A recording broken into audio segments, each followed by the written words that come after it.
Kekerasan anak dalam keluarga. Kematian Ahmad Nizam Al-Fahri 6 tahun di tangan ibu tirinya baru-baru ini mengingatkan kita pada kasus Ari Hanggara sekitar 40 tahun yang lalu.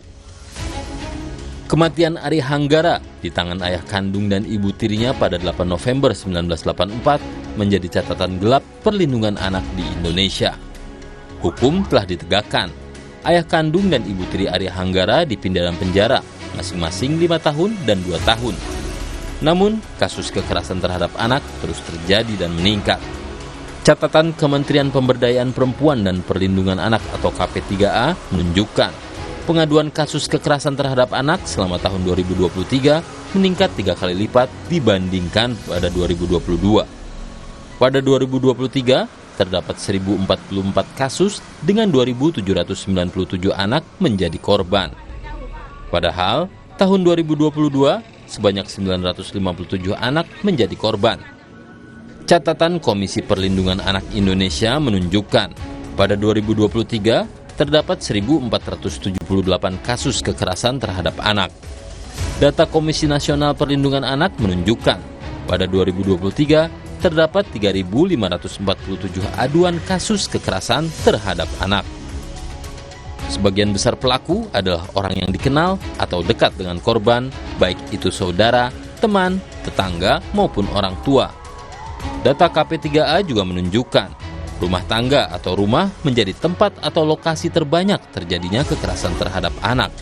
Rumah yang seharusnya menjadi tempat yang aman, keluarga yang seharusnya menjadi pelindung utama mereka, justru menjadi ancaman terbesar bagi anak-anak.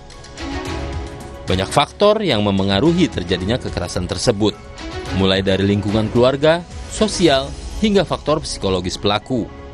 Faktor usia dan kondisinya sebagai anak menempatkan anak-anak sebagai pihak yang rentan menjadi korban, dan tak jarang kekerasan itu tersembunyi dengan baik di dalam rumah dan baru terbuka ketika semua sudah terlambat, seperti dalam kasus Nizam dan Ari Hanggara. Perlindungan anak sejatinya tidak hanya menjadi tanggung jawab keluarga, tempat anak itu hidup bersama, tetapi juga tanggung jawab seluruh pihak. Negara, terutama, mempunyai kewajiban melindungi seluruh anak dari segala bentuk kekerasan. Ratifikasi Konvensi Hak Anak, pemberlakuan Undang-Undang Perlindungan Anak, dan program lain untuk meningkatkan perlindungan anak harus diperkuat dengan upaya yang lebih besar dan menyeluruh. Menjadi kewajiban pemerintah, baik pusat maupun daerah, untuk mengarus utamakan perlindungan anak dalam pembangunan.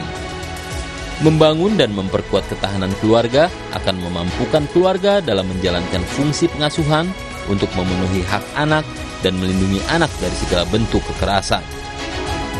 Kesadaran masyarakat akan pentingnya peran serta mereka dalam melindungi anak juga perlu dibangun dan ditingkatkan. Anak-anak yang ada di sekitar kita adalah anak-anak kita yang harus kita jaga dan lindungi agar tumbuh dan berkembang secara optimal.